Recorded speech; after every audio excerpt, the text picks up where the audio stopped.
আওয়ামী লীগ রাষ্ট্রপতির সিদ্ধান্তের উপর আস্থাশীল, তাই সার্চ কমিটি মেনে নিয়েছে বলে মন্তব্য করেছেন দলটির সাধারণ সম্পাদক ওবায়দুল কাদের।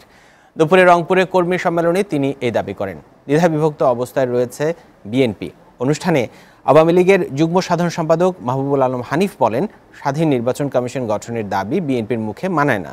রেজাউল ইসলাম বাবুর প্রতিবেদন।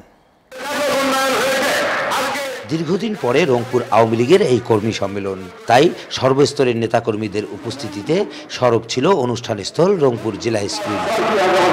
এতে যোগ দিয়ে আওয়ামী লীগ সাধারণ সম্পাদক ওবায়দুল কাদের বলেন, নির্বাচন কমিশন গঠনে রাষ্ট্রপতির উদ্যোগ সর্বমহলে প্রশংসিত হয়েছে, তবে এ নিয়ে বিএনপির নাখোশ অবস্থানের জবাব দেন তিনি।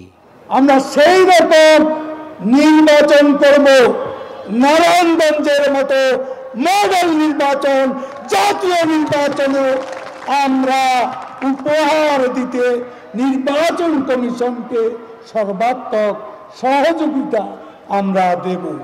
আমরা সবসময় আশাবাদী, সবসময় রাষ্ট্রপতির সিদ্ধান্তের প্রতি শ্রদ্ধাশীল।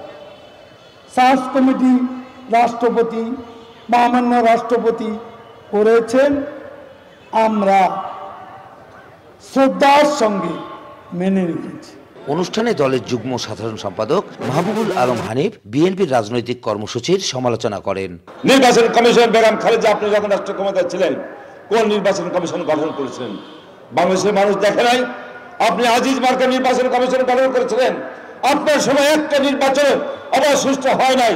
বিএনপি নেতৃবৃন্দ এখন বলেন যে বর্তমান নির্বাচন কমিশন নাকি অথর্ব নির্বাচন কমিশন, আজ্ঞাবহ নির্বাচন কমিশন। এই নির্বাচন কমিশনকে বিতর্কিত করার চেষ্টা করেছে বিএনপি জামাত, কারণ তারা স্বাধীন নির্বাচন কমিশনে বিশ্বাসী নয়। গাইবান্ধায় নিহত সংসদ সদস্য মঞ্জুরুল ইসলাম লিটন হত্যাকারীদের বিচারের দাবি উঠে আসে তৃণমূল নেতাকর্মীদের কাছ থেকে।